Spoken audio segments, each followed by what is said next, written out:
This is the Refinery featuring Free Radical Network, the Party of Choice, and the Conservative Union here on Vigilant Liberty Radio.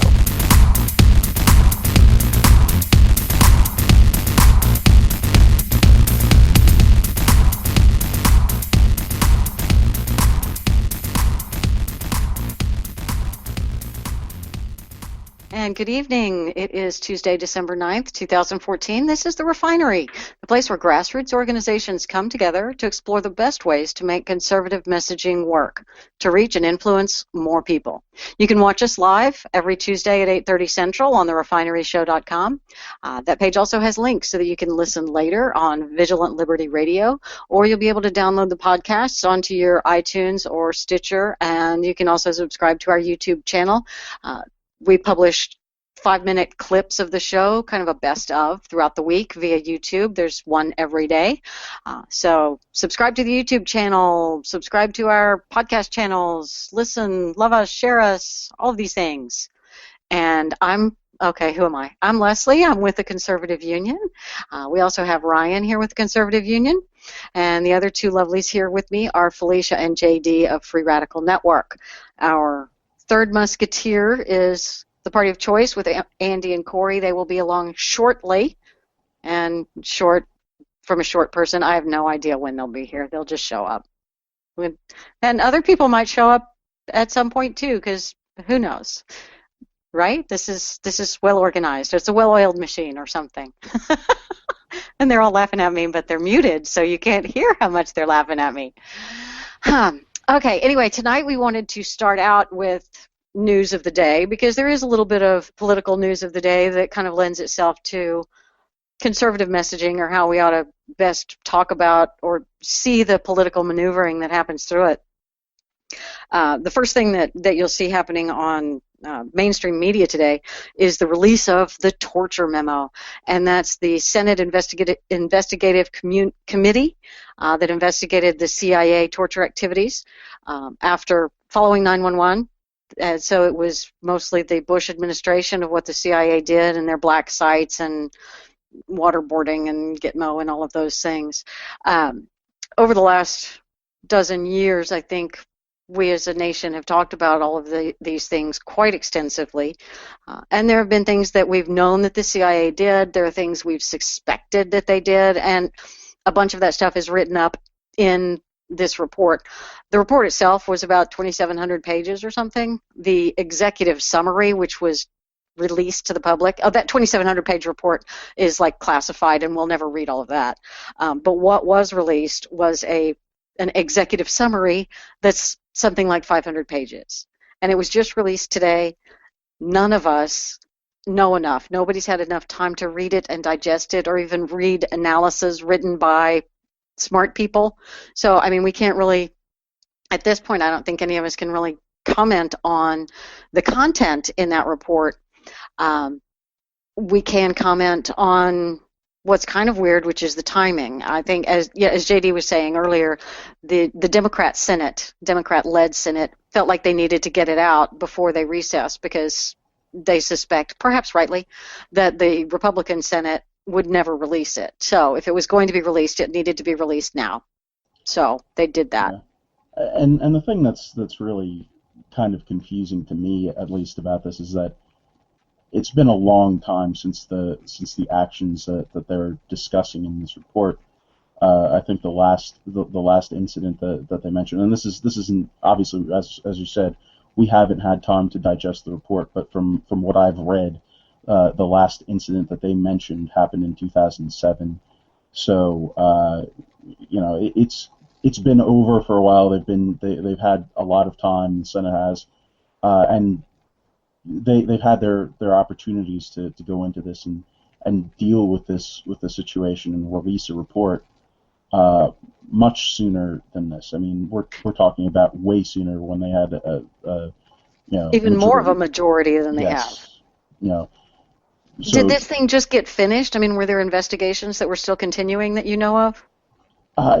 It seems like that's a part of it, but to me, I would think that if they wanted to put an emphasis on it, they could have done it much sooner. It seems like that would be that would be the case, that they could be thorough, but that they should be able to complete this in a reasonable amount of time. Again, if you're talking about incidents that happened from 2001 to 2007, you should probably be able to come up with a comprehensive report Within sometime 5 years of when it happened, not 7. Yeah. Yeah. So that's kind of ridiculous that it's worked out that way. And So and the maybe timing. if they hadn't have lost the Senate, they never would have released it. I mean, I don't know. Feinstein is a reasonable person. She has to know that this is going to be a tremendous propaganda coup for our enemies. I mean, it absolutely is going to be. Yeah. And it's going to be used against our CIA operatives. It's going to be used to drum up the opposition all around the world. Yes, and the torture techniques, the advanced interrogation techniques, I should say, that they were talking about in the report, at least what they've been mentioning the most in the stuff that I've read and heard, are sleep deprivation and waterboarding. I've heard And they played 9 Inch Nails and Queen, and I believe even Metallica. Well, I mean, none of that's Nickelback, so. So, truly, it was maybe advanced interrogation, but does it really rise to the level of torture if it's not Nickelback? If it's not Nickelback. No, but making fun of torture, we can do it. Yeah. It's an awkward situation. I personally think that the report should have been released, but I think it should have been released a long time ago.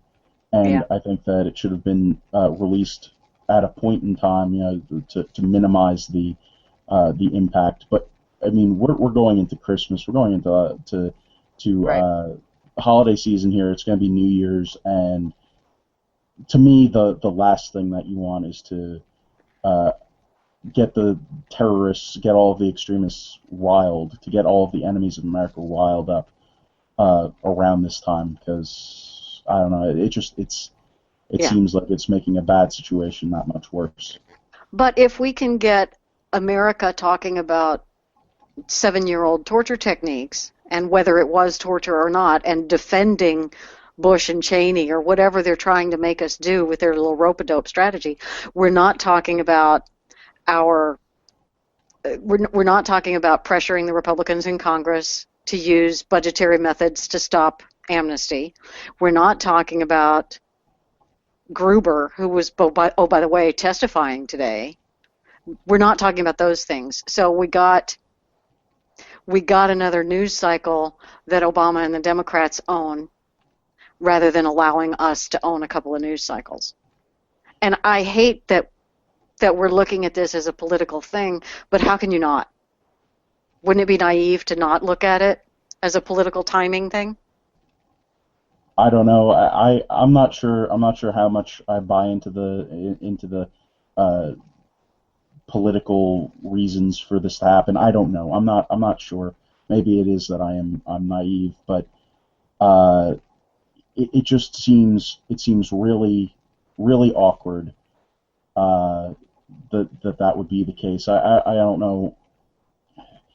The Gruber hearings, the way that this has been, the way that the report has been filed and put out, the delays that it's had over the past few months. I can't remember. I read somewhere that it was the finishing touches were being put on it back in the spring, and that over the period of the months since then, that it's been tweaked and stuff. So I don't know. They had some very serious punctuation issues. Right. So it's very yeah. It's an odd situation. Okay, and Felicia and Ryan have been posting some really awesome tweets that they need to read out to everybody. One of y'all. Okay. Yeah, I was watching Twitter for the day, and I really put out a sincere thanks to the people who were watching both the Gruber hearings and the bit about the enhanced interrogation techniques, because I didn't want to and didn't have to. I could just follow some of it on Twitter, and That's a godsend. Isn't it But great to not have to yes, watch that stuff and be able to follow along with the conversations? this is why I don't watch news anymore. I just get it from Twitter. Other people digest it for me and put it into quotes, and I can pick what I see in my feed that fascinates me and follow links. And otherwise, I can just sort of get caught up a little bit. So I don't have any real knowledge about it, but I thought these were interesting quotes. One from Pradeep Shankar, who was on our show last week. The lesson for the day is clearly we should not waterboard Gruber. So he sort of mashed everything up. Love that one. Duck_0 tweeted, "The CIA lied to us about interrogations," shrieks the party that lied to America about Obamacare. That was such a good one. That was really, that's one of those, oh, that's very clever. Oh, wait a minute. More than Right. just clever.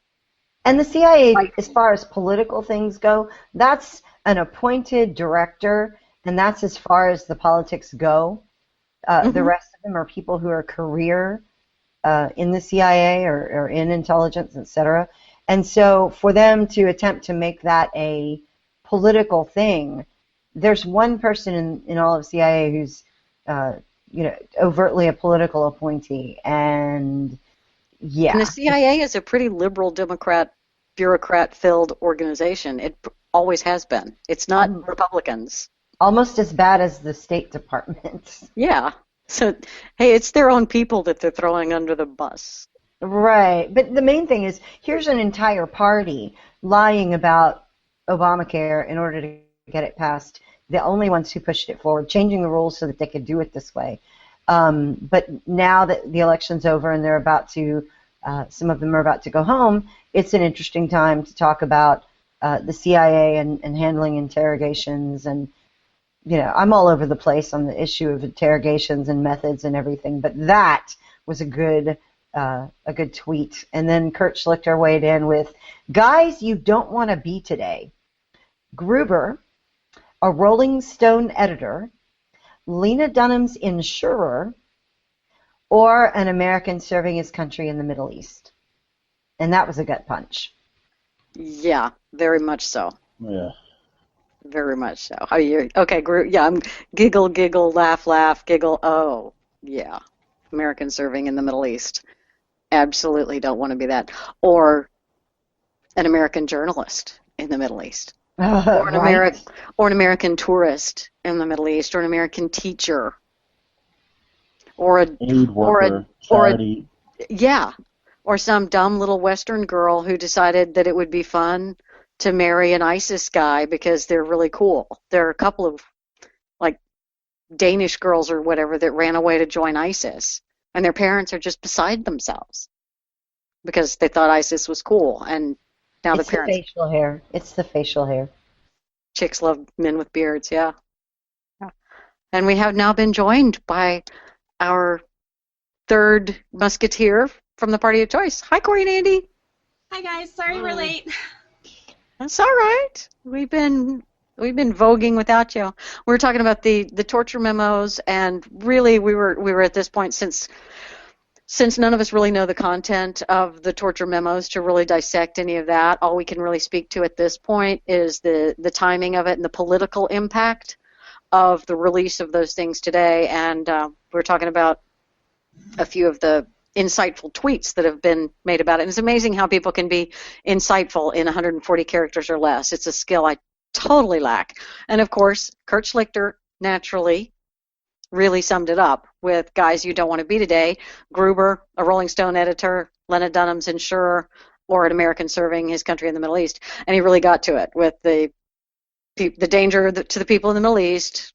Gruber, who of course was testifying, and then what we're going to talk about later is Rolling Stone and Lena Dunham, because that's really a sad, horrible story that has an opportunity to be kind of funny too. I suppose, yeah, it's so, I feel bad saying that it's funny, but when liberals get hoisted on their own petards and